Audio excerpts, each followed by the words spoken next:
ഉറങ്ങുന്നതിന് മുമ്പ് നമുക്ക് വളരെ എളുപ്പത്തിൽ ചെയ്യാൻ പറ്റുന്ന 5 അമലുകളുണ്ട്.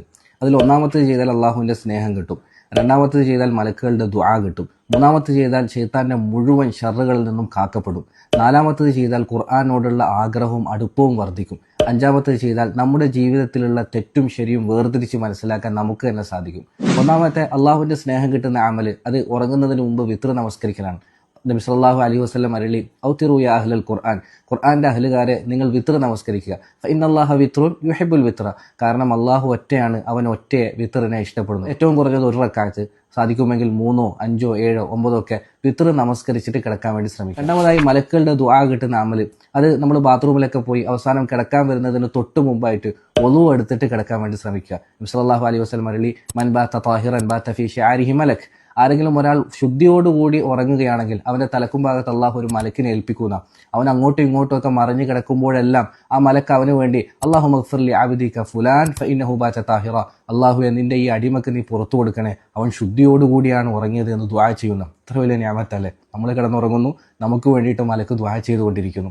മൂന്നാമത്തെ ശൈത്താന്റെ ഷർറിൽ നിന്നും കാക്കപ്പെടുന്ന അമല് ഉറങ്ങുന്നതിന് തൊട്ട് മുമ്പ് ആയത്തുൽ കുർസി ഓതി ഉറങ്ങുക എന്നുള്ളതാണ്. നബി സല്ലല്ലാഹു അലൈഹി വസല്ലം പറഞ്ഞു, ആരെങ്കിലും ആയത്തുൽ കുർസി ഓതിയാൽ ശൈത്താന്റെ മുഴുവൻ ഷർറുകളിൽ നിന്നും കുതന്ത്രങ്ങളിൽ നിന്നും അവനെ കാക്കപ്പെടുന്നു. നാലാമത്തെ ഖുർആനോടുള്ള അടുപ്പവും ആഗ്രഹവും വർദ്ധിപ്പിക്കുന്ന അമല്, നമ്മളൊക്കെ സോഷ്യൽ മീഡിയ 1-2 മണിക്കൂർ ഒരു മടുപ്പും മടിയും ഇല്ലാതെ ഉപയോഗിക്കുന്നവരാണ്. ഉറങ്ങുന്നതിന് മുമ്പും കുറേ നേരം ഉപയോഗിച്ചിട്ടാണ് നമ്മൾ കിടക്കാറ്. എന്നാൽ ഖുർആൻ ഓതുന്ന സമയത്ത് നമുക്ക് മടിയും അലസതയൊക്കെ തോന്നാറുണ്ട്. നാലാമത്തെ അമല്, എല്ലാ ദിവസവും ഉറങ്ങുന്നതിന് മുമ്പ് ഒരല്പമെങ്കിലും ഖുർആനിൽ നിന്ന് ഓതിയിട്ട് ഉറങ്ങാൻ വേണ്ടി ശ്രമിക്കുക. അത് എത്ര കുറച്ചായാലും നിത്യമായി ചെയ്യാൻ വേണ്ടി ശ്രമിക്കുക. നബി സല്ലല്ലാഹു അലൈഹി വസല്ലം അരുളി, അഹബ്ബുൽ അഅമാലി ഇലല്ലാഹി അദ്വമുഹ, അള്ളാഹുവിൻ്റെ അമലുകളിൽ നിന്ന് ഏറ്റവും ഇഷ്ടം നിത്യമായി ചെയ്യുന്ന അമലാണെന്ന്.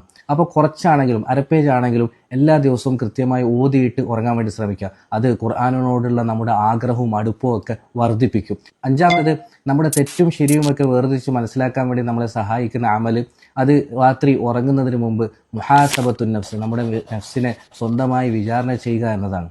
ആ വിചാരണ 2 തരത്തിലാണ് ചെയ്യേണ്ടത്. ഒന്ന്, ബാഹ്യമായ കാര്യങ്ങൾ, എൻ്റെ വാക്കുകൾ കൊണ്ട് പ്രവൃത്തികൾ കൊണ്ട് ആർക്കെങ്കിലും ബുദ്ധിമുട്ടായിട്ടുണ്ടോ, എന്തെങ്കിലും ഹറാമുകൾ എന്നിൽ നിന്ന് സംഭവിച്ചിട്ടുണ്ടോ എന്നൊക്കെ ബാഹ്യമായ അമലുകളെ പറ്റി നമ്മൾ വിചാരണ ചെയ്യുക. രണ്ടാമത്, നമ്മുടെ ആന്തരികമായ കാര്യങ്ങളെ പറ്റിയും നമ്മൾ വിചാരണ ചെയ്യുക. ആരോടെങ്കിലും എനിക്ക് അസൂയ തോന്നിയിട്ടുണ്ടോ, വെറുപ്പ് തോന്നിയിട്ടുണ്ടോ, കിബറ് തോന്നിയിട്ടുണ്ടോ, മോശം ചിന്തകൾ എൻ്റെ മനസ്സിൽ വന്നിട്ടുണ്ടോ, ഇങ്ങനെ മുഹാസബ ചെയ്തിട്ട് കിടക്കുക. അങ്ങനെയാണെങ്കിൽ നമ്മുടെ തെറ്റും ശരിയും നമുക്ക് തന്നെ വേർതിരിച്ച് മനസ്സിലാക്കാൻ സാധിക്കുകയും നമ്മുടെ ഓരോ ദിവസവും കഴിഞ്ഞ ദിവസത്തേക്കാൾ കൂടുതൽ മെച്ചപ്പെട്ടതാക്കാൻ വേണ്ടി നമ്മളെ അത് സഹായിക്കുകയും ചെയ്യും. ഇങ്ങനെ വളരെ എളുപ്പത്തിൽ ചെയ്യാൻ പറ്റുന്ന ഈ 5 അമൽ പരമാവധി പതിവാക്കാൻ വേണ്ടി ശ്രമിക്കുക. അള്ളാഹു തൗഫീഖ് നൽകട്ടെ.